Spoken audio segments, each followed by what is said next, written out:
Thank you for the reminder to unmute. I'm Vicki Garnett, and I'm with the Hamilton Welcome Center. All right, Tammy.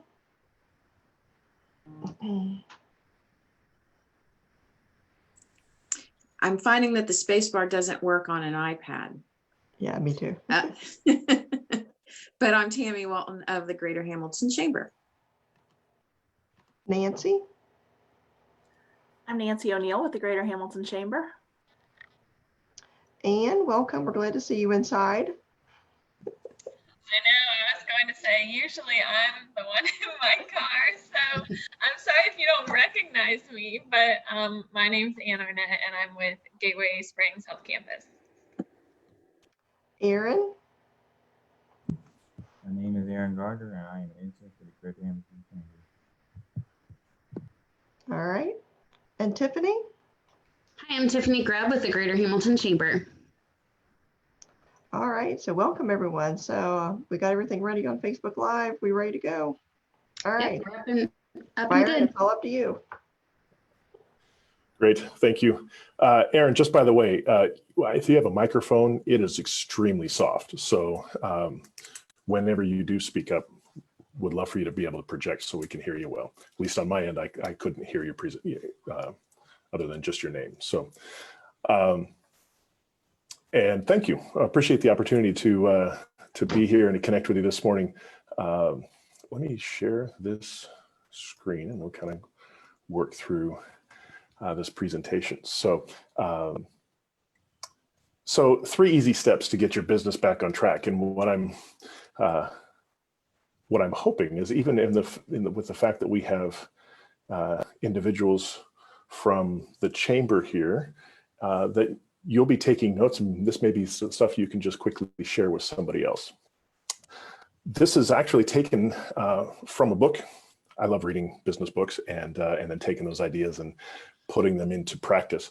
I'm not one to create a lot of my own stuff. I love to pull things that work and then help business owners get traction.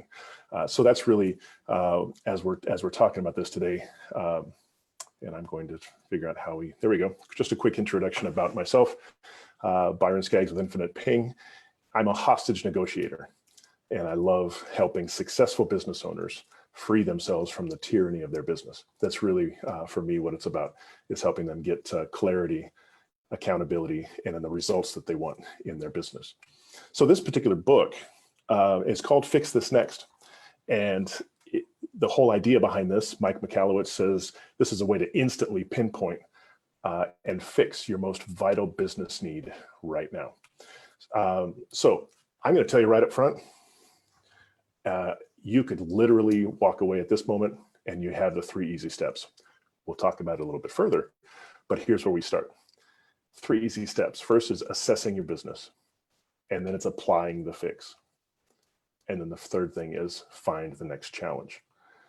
So the process here is really quite simple.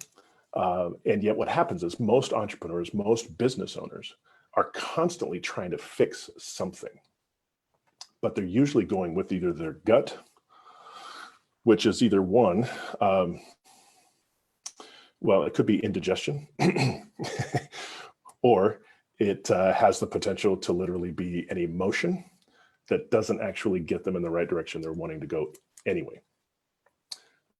Some business owners really have great instinct, but very few business owners actually go through the step of assessing what truly needs to be addressed. So they're constantly fixing things.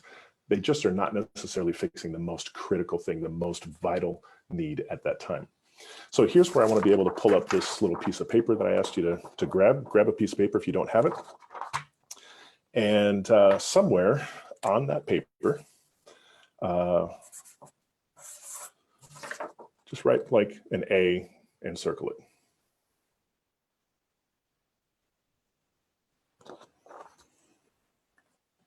That A and circle it, okay? So, and I'm also going to say too, I want this to be kind of an interactive thing. But if you have questions as we're going along, I want to be able to have conversation at the end of this once I kind of present this whole concept. But if you have questions as we go along, please don't hesitate to use the chat and ask questions there. And I believe, Tiffany, you're monitoring Facebook, right? That is correct. Yes. Okay. And Laura, are you looking at Zoom? All right, cool. Just wanted to make sure we're, okay. So everybody have their A circled? Okay.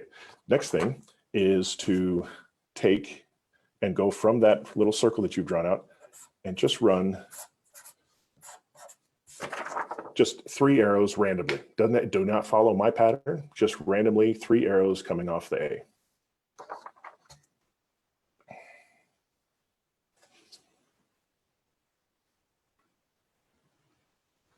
Three arrows coming off the A. Everybody got that? Okay. So here's the crazy thing. The A actually represents where you are in your business today. And the arrows basically represent the different directions you potentially could go. Now here's, this is just kind of a, and I'm literally just, as I'm putting this together, going, okay, so bottom right corner of your page, wherever it's at, put B.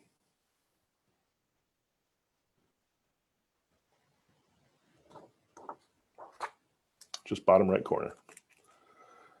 Now, how many of you have an arrow that's pointing directly to B? I see that hand. Okay. Another hand. Yeah.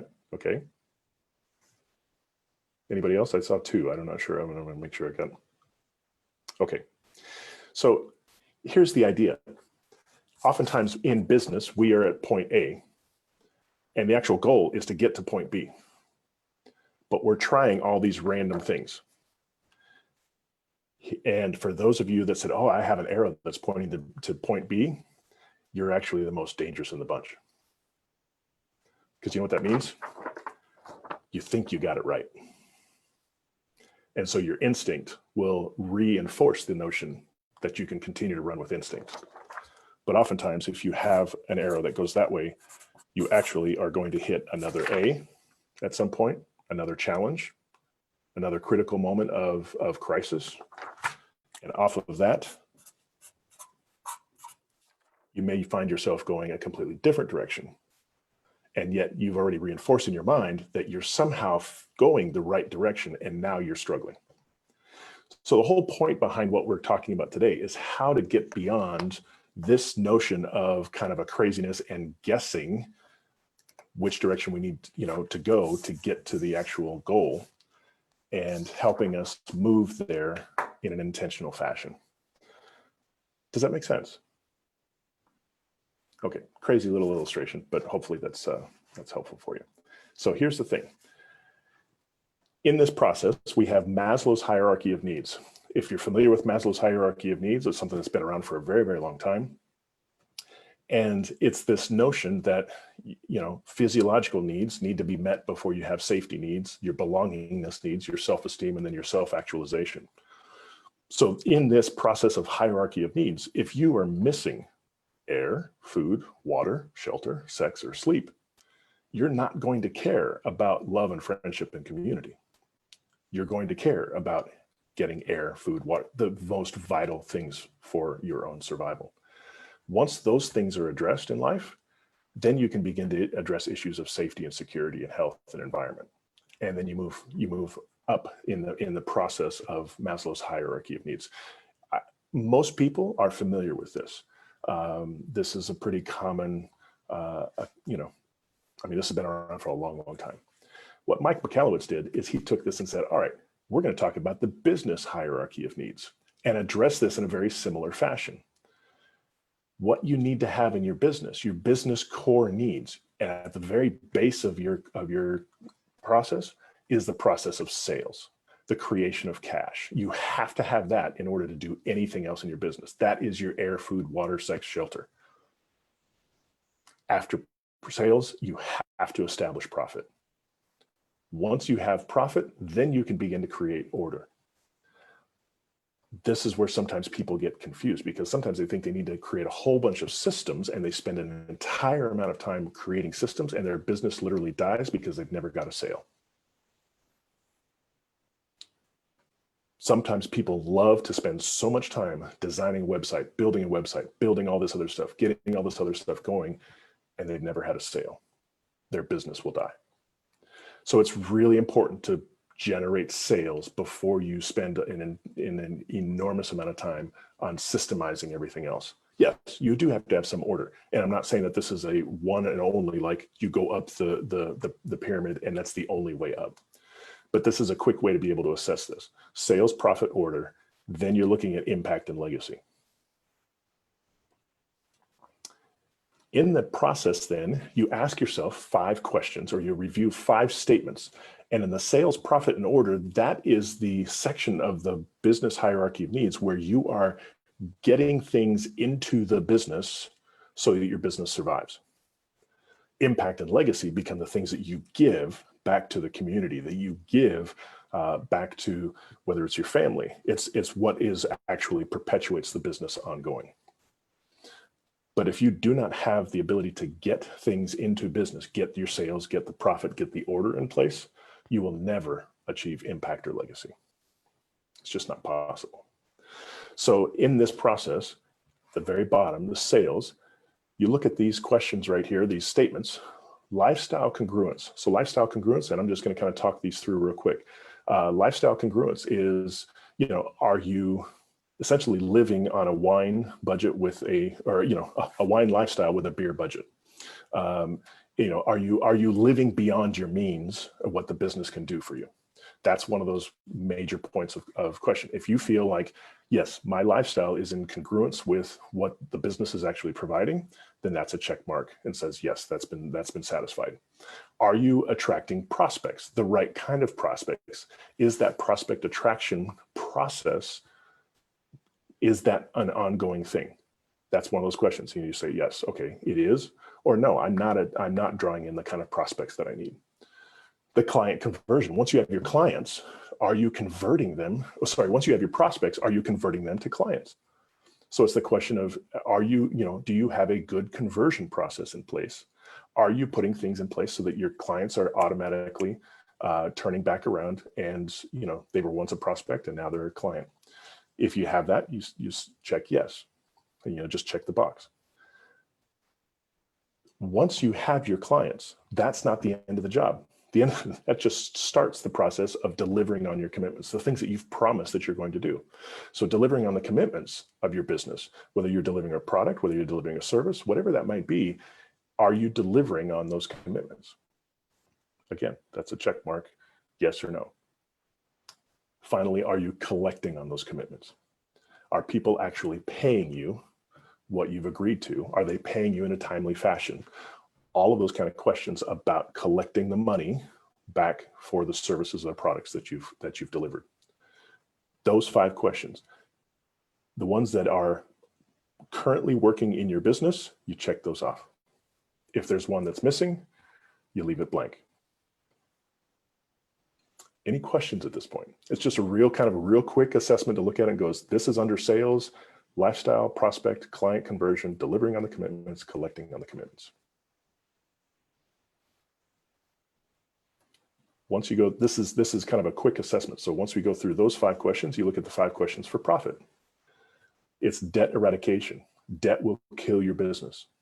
So removing debt as quickly as possible, working toward becoming more profitable without having so many loans in the business. Is your profit margin health? Is it strong enough? That's another assessment question. Are your transactions, are you having repeat business? Are you seeing a frequency of the transactions come again and again and again? The profitable leverage, that is a process by which in that statement about profitable leverage means when you have the opportunity to take a loan, make sure that that loan is something that literally will resort to instant or very quick profit growth and sales growth in the business. It's not taking a loan for the sake of survival, although I do understand this book was literally just came out this spring with everything with COVID. And I know that there are people who are doing this simply for the sake of survival. But the biggest challenge in that is that we're constantly playing catch up. So the idea behind this is when you do have the opportunity to take a loan, do it in a way that you know that you have the ability to convert that to cash and profit much, much faster. And that's a process that you have to kind of think through. So do you have the profitable leverage in your business? And the fifth thing is cash reserves. Mike McAllowitz also wrote a book called Profit First. I love that because he talks about how you build cash reserves in your business. And it's a process by which you literally become your own bank. It's a great model, even for small businesses, for large businesses alike, but building cash reserves. So when the time comes to take a loan, you're not actually lending from a bank, you're borrowing from yourself and paying yourself back with interest. So those are some of the pieces in the profit. So if you have things that you say, yes, we do that, you check that off. If there's a no, leave that square blank. When you look at order, the third item up in this list, minimize wasted effort. So this is where you begin to look at systems. Are we minimizing, wasted effort? So who's doing things that are literally duplicated efforts? What kind of things are, so find ways to minimize those places where you're not actually producing something that services the business in a great fashion. And there's a lot of different ways that you can think about that, but is there a sense that you've minimized wasted effort? Do you have role alignment? In other words, do you have clearly assigned roles for the people within your business? Do they have an alignment to the kinds of their skill sets matching the role alignment that they've been assigned to? And what kind of things you could even sit there and say, okay, if I have people in my business, there's a good chance that their roles may have certain aspects that they don't enjoy doing. And there are other roles, other parts of that, role or task or job that they have that they absolutely love doing. And where we have some of the biggest challenges is when you have people who have more things that they don't like doing or aren't good at than the things that they do enjoy doing in their role. And so one of the ideas behind that is then how do we begin to take some of those pieces that are literally hindering the performance of some of our team and staff and creating and maybe it's looking at creating another job using some of those roles and tasks that people don't like, but bundle it all together and you find somebody that does enjoy doing those particular tasks. So making sure that you have role alignment. Is the outcome delegation? Are you delegating properly so that your outcomes are literally in alignment with everything else that's going on? And is there a clear sense of delegation, clear sense of agreement between the team members? This is what I'm agreeing to. This is what we're asking for you to do, and that there's a sense of agreement. The linchpin redundancy. This comes down to, is there anyone within your company, in your organization, that could, and he literally goes this far to say, could they leave for 4 weeks without a hitch in the organization? Is there anybody in your organization that if they leave for 4 weeks, the organization falls apart? That's a question of linchpin redundancy. You have to make sure that if somebody falls down, disappears, gets sick, something tragic happens, it doesn't destroy the organization or the business. So thinking through the linchpin redundancy processes, what can be done to make sure that everything is carried forward? So that's where you begin to think about, are we keeping passwords to all the different digital sites and things that we're a part of? Are we maintaining things that, so somebody could walk in and step into certain roles or tasks, even if somebody's not present? That's the critical piece that needs to be addressed in this area of order. And the last thing is mastery reputation. And mastery reputation is this crazy idea that you have become such a master in a particular aspect of your business that other organizations seek you out because you become known as a master in that particular area of a business. It may not necessarily even be the actual service or product that you're offering. It may be something else. Sometimes we hear about organizations where it's like, oh, you know what?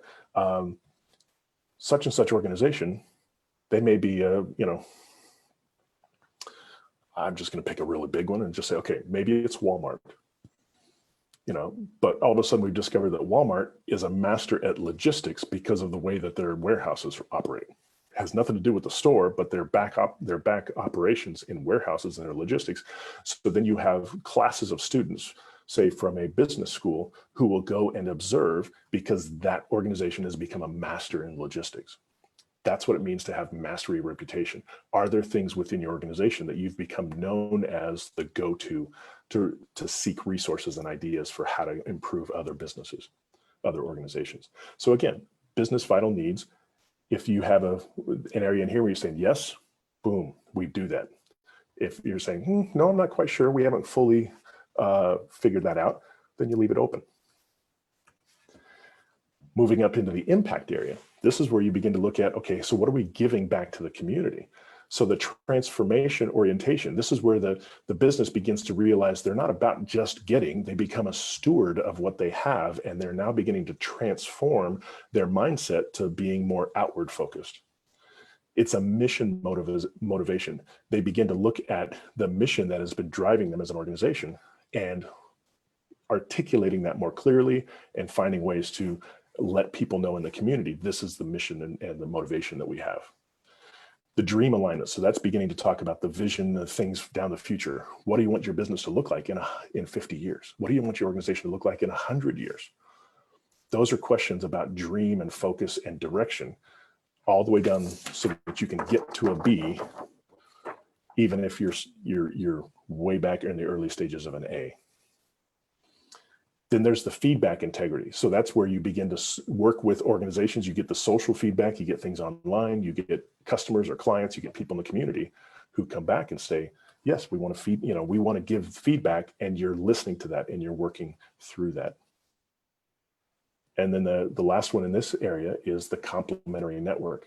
Are you beginning to find other people who are in the same mission-driven focus, who are in a complementary network? They may literally be your vendors or your suppliers or other clients, and you begin to find a way where it's not just about you moving forward in making an impact, but you find other organizations in your community and you find like alignment so that everybody starts to move in the same direction. And that's the complementary network. And you find things where you begin to find synergy outside of your business and your organization. So again, if you find things that you're already doing, this is not a thing where it has to be like all or nothing all the way through. I work with businesses who literally have check marks in these boxes all up and down this list. We'll address the difference in these in just a moment.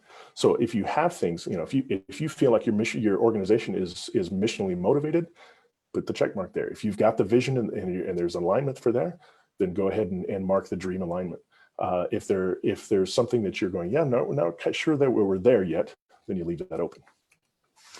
And the last one is the community continuance. Legacy piece becomes, this is the area where is the community actually pushing the organization forward, even when the organization doesn't necessarily push it that hard. Like this is where I'm trying. What's an example of community continuance could be even. We've actually seen some of this in. Well, my goodness. Okay. The Allman Sisters. Perfect example of community continuance. The Allman Sisters have a broken glass and a break-in, and it's a devastating thing for their business. And community rallied because they saw a need to make sure that this business survives. That's what community continuance is all about. So even in a small scale example, you can see how quickly the community reacted and people came around to support a small business. That's what community continuance is all about. Most of that is organic and actually can't be controlled by the business. But it's important to recognize there's a lot of other things that make that happen, and the business plays a role in that. The second thing is intentional leadership turn. Do you have your leadership actually beginning to focus toward what it looks like to hand off to the next generation? Who's coming behind me as the leader to be the next leader in the organization, to be the next leader in the business? Are we doing what we need to do to bring the right people into place and beginning to focus on what's going to happen? Hamilton Casters, they're fourth generation, looking at going into a fifth generation. Their conversation has been already 2 years old of what it looks like to hand the leadership off to the next generation. That's a legacy question. Heart-based promoters, very much in alignment with the community continuance. Heart-based promoters are the people who are literally that, their emotions are right there and they are right behind you. They are constantly out pushing on social media, talking it up in the community. That's your heart-based community, that's heart-based promoters tied to the community continuance. The quarterly dynamics is the aspect of literally every 90 days, the leadership team looking at the future and making sure that their trajectory is still keeping them in alignment. It is a process where they sit and assess what's going on and moving them forward.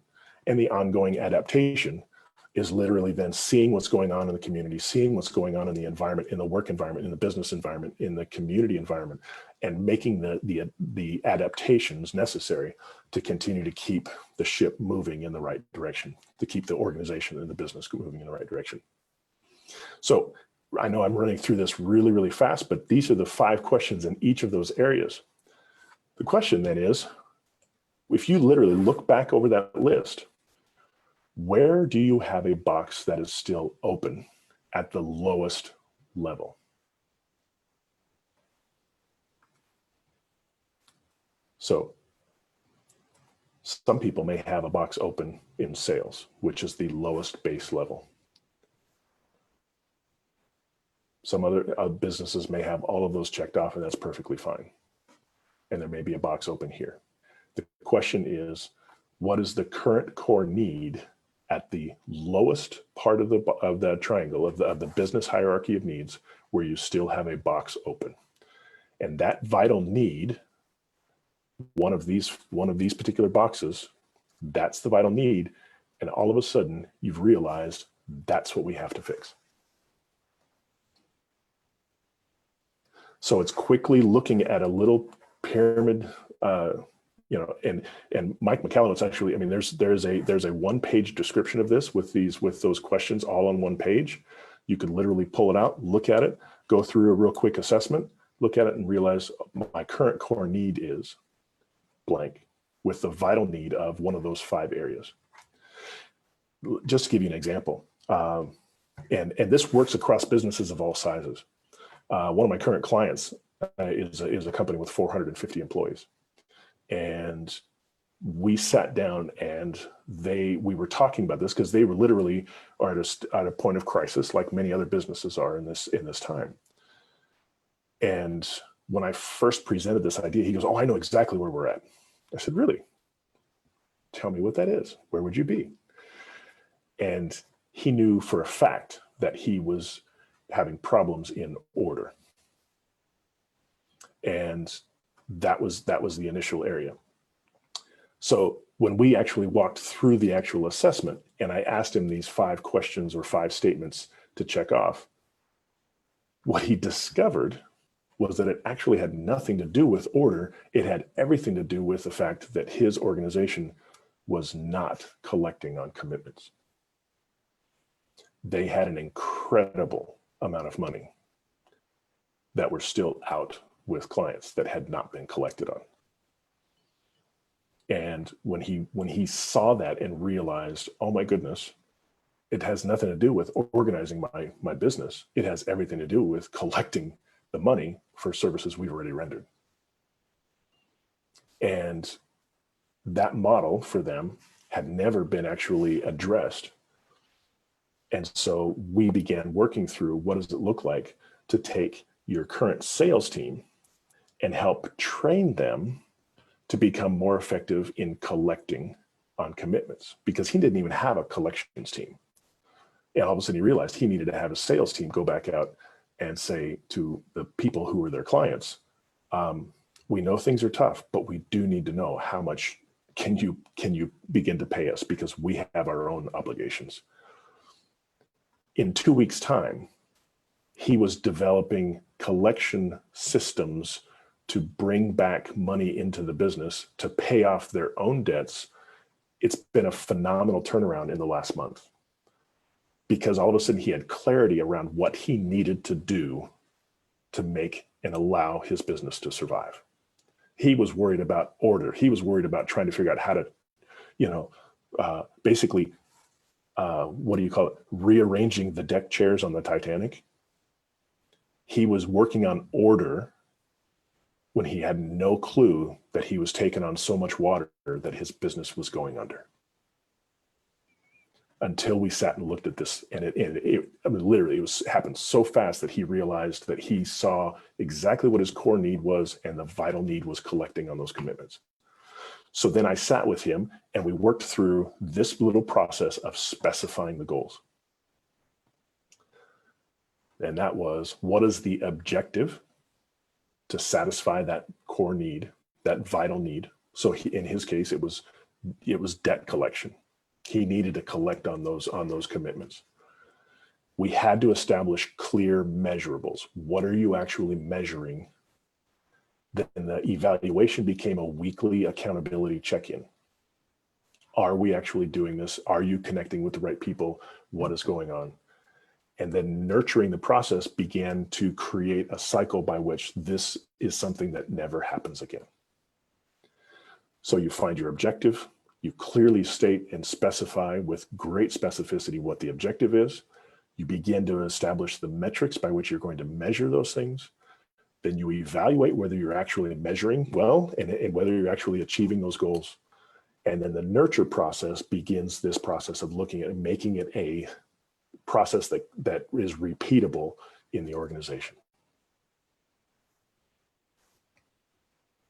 And the crazy thing is, once that vital need is fully resolved, then you repeat the process and you look back at the business hierarchy of needs and you go back and look at it again and say, okay, what's next? Fix this next. And as you begin to check those boxes off and move up, because then once you have all your sales in place, then you begin to address the areas of profitability. Your company begins to see incredible growth and sustainability. The amazing thing in this is it's not always just like climbing a ladder where you're going up, because there could be a moment of crisis, or there could be a moment of scalability where things all of a sudden grow so fast that maybe you have to drop back down because all of a sudden things have grown so fast that maybe you're having a hard time delivering on the commitments. And now you need to go back to your sales area and address a particular issue and create another objective measurement, evaluation, and nurture to make sure that that vital need is fully resolved. So it is a process in which this whole thing is kind of I know it looks like a triangle pyramid, and there's the thought that it's actually growing up, but in the same way that Maslow's hierarchy of needs has it set up so that, you may be doing really, really well. My goodness, COVID has, how quickly do we realize if we don't have toilet paper, we're in trouble. And so, there are things within Maslow's hierarchy of needs where all of a sudden, if something changes dramatically, we have to go back and address something at a lower level of a base need. The same thing happens with the business hierarchy of needs. So those 3 easy steps: assessing the business, applying the fix, and finding the next challenge. 3 easy steps. Questions? I realize. So here's the thing. I recognize that in this time period, and I think this happens with a lot of business owners, there comes a certain level of dissatisfaction with something that's not going correct in the business. You may be working in a business and going, oh yeah, I'm dissatisfied. Okay, so I'm going to throw this out there. Gleischer's formula for change. I love this. I use this all the time. If you're dissatisfied with something, and you have a vision for what it could be different, do you actually have specific steps to get you there?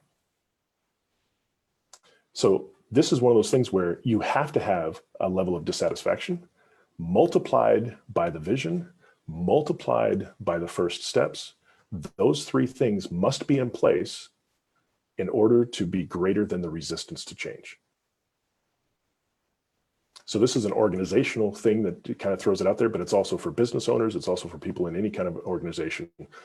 If you find that somebody in your organization continues to say no and is resistant to change, then there is most likely, because if you look at this, This is not an addition formula. This is a multiplication formula.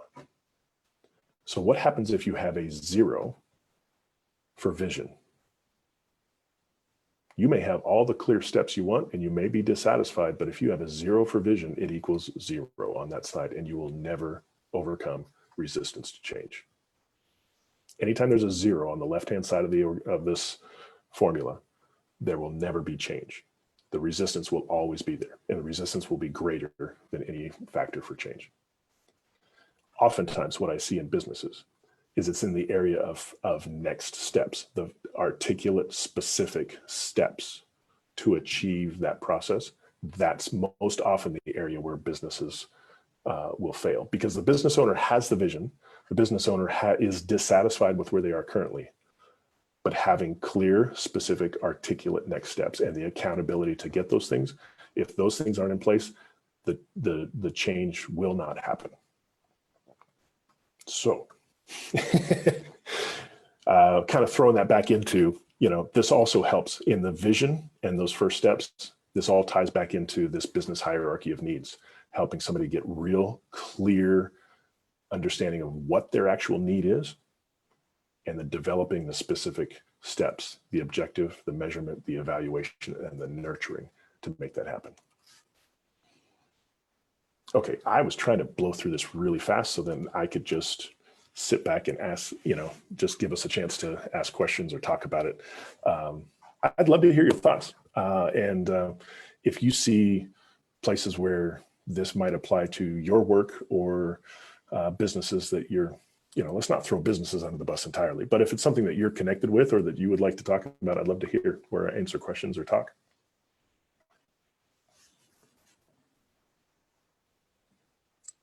Byron, is this usually a leadership-driven conversation, or can it be addressed as a team?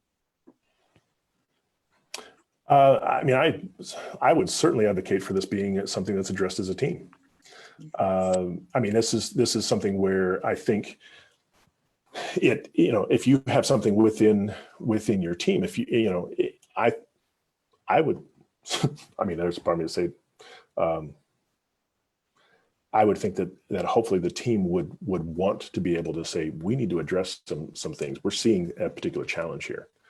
And that it becomes a process by which the team together says, okay, not only have we addressed, we've seen an issue, we've now identified what this particular issue is. Let's cut together, sit and evaluate and identify what the objective is, and how are we going to measure this, and how are we going to evaluate this. Let's do this together as a team. Anytime you can have the conversation in a collaborative, where you're not just somebody walks in and literally drops the hammer and says, this is what you will do. I think anytime you have a collaborative opportunity, you're going to have much better buy-in. That's the whole concept behind this. It's important to have buy-in to get movement forward. And so, yeah, my hope would be it's not just a hierarchical person on top, announces we're going to do this. It's let's all come together and how do we make this work together?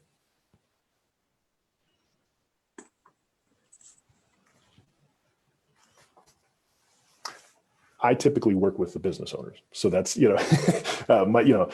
because honestly, I do work with leaders in businesses who are not necessarily the owners of the business. However, my challenge personally in that is that I have seen where those leaders feel like through our conversations, they become empowered and excited about the potential that they see. And they do nothing but continue to run into a stone wall because the owner doesn't get it. My goal is to work with the owner, to help the owner understand what's actually taking place, and then to create the opportunities for the owner to bring in and work with, bring the leadership team together. And then the conversation actually takes root in the organization and moves forward. It is difficult for me to, I have another client who is the heir apparent to the business. And so they are the son. And the father will not meet with me, who is the owner of the business. But the son is very happy to meet with me. It's another large company. And the son sees the potential, but is literally just, in a sense, frustrated and buying time because the father continues to, function in a way that is difficult for the rest of the company, and especially for the son who's going to be the owner at some time in the future. So that's one of the challenges. I still love working with business leaders at that level, but there can be some frustrating moments in that way.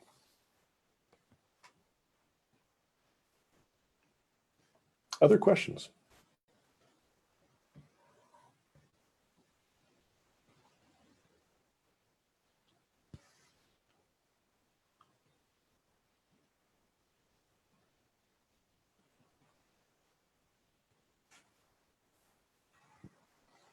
Wow. So we've just solved all the world's problems.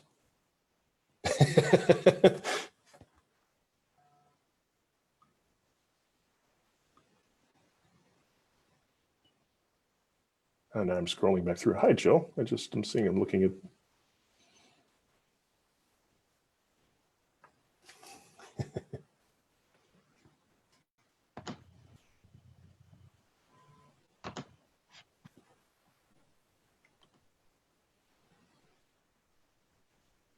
All right. Well, fantastic job, Byron. Thank you. So I'll just throw up my contact information. As I mentioned at the beginning,